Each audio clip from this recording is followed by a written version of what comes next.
May mga ulat na nagsasabing 7 bansa ang sabay-sabay na nagpadala ng mga warship sa Pilipinas upang hadlangan ang panghihimasok ng China.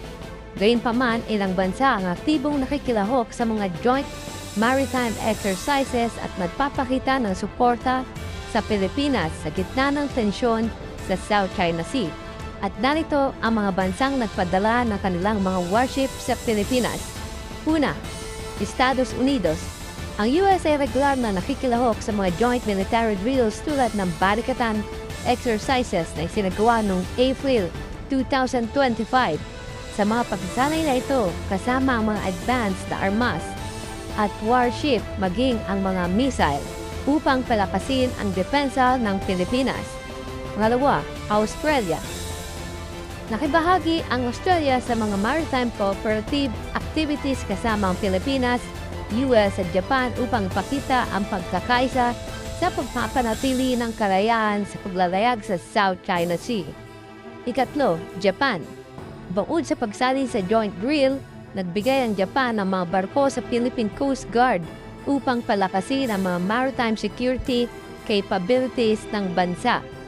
Kaapat, France. Noong February 2025, ang French aircraft carrier na Charles de Gaulle kasama ang iba pang warship ay nakilahok sa combat drill sa South China Sea at bumisita sa Pilipinas bilang bahagi ng kanilang Indo-Pacific deployment. Kalima, Canada.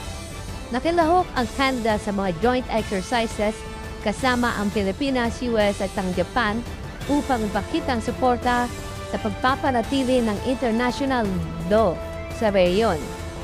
Pang-anim, India. Nagalok ang India nang magbigay ng mga helicopter sa Philippine Coast Guard upang palakasin ang kakayahan nito sa rescue at humanitarian operation. At ang pang-pito at pang-uli ay ang Germany. Ito lang nakarang Mayo 2025, lumagda ang Germany at Pilipinas sa isang Defense Cooperative Agreement upang palakasin ang mga ugnayang militar sa gitna ng tensyon sa South China Sea. Bagamat hindi sabay-sabay na nagpadala ng warship ang mga bansang ito sa Pilipinas, ang kanilang pakikilahok sa mga joint exercises at defense agreement ay nagpapakita ng kolektibong suporta sa Pilipinas sa harap ng maraming hamon sa South China Sea. Bukod dito, ang Estados Unidos at ang India ang opisyal na nagpadala ng mga defense missile system sa Pilipinas upang palakasin ang depensa nito laban sa mga banta kabilang ang mula sa China.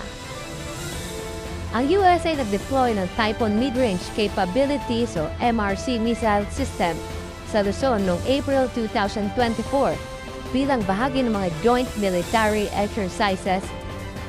Ang sistemang ito ay may kakayahang maglusad ng mga cruise missile na kayang tumama sa mga target sa loob lamang ng 1,200 milya. Noong April 2024 naman, ipinadala naman ng India ang unang batch ng BrahMos supersonic cruise missile sa Philippine Marine Corps. Sinundan ito ng ikalawang batch noong April 2025. Ang mga missile na ito ay bahagi ng kasunduang nagkakalaga ng $375 million at inaasang magpapalakas sa kakayahan ng Pilipinas na ipagtanggol ang teritoryo nito sa gitna ng tensyon sa South China Sea. Bagamat may mga kasunduan sa depensa ang Pilipinas at ibang bansa tulad ng Germany, Japan at France, wala pang opisyal na ulat na nagsasabing sila ay nagpadala ng mga defensive missile system bukod dito sa US at India. Habang may mga ulat ng kooperasyon militar sa pagitan ng Pilipinas at ilang bansa sa nayon, ang Estados Unidos lamang at ang India ang kumpirmado nagpadala ng mga defensive missile system sa bansa upang palakasin ang depensa nito laban sa potensyal na banta mula sa China.